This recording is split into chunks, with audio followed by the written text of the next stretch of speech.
Nakakalimutan ng mundo na bawat pangarap may timbang na iba sa puso, at hindi lahat ng ngiti ay saya.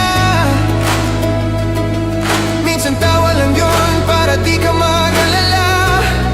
Kaya bago mo sabihin madali lang yan, subukan mong marinig ang kanilang katahimikan.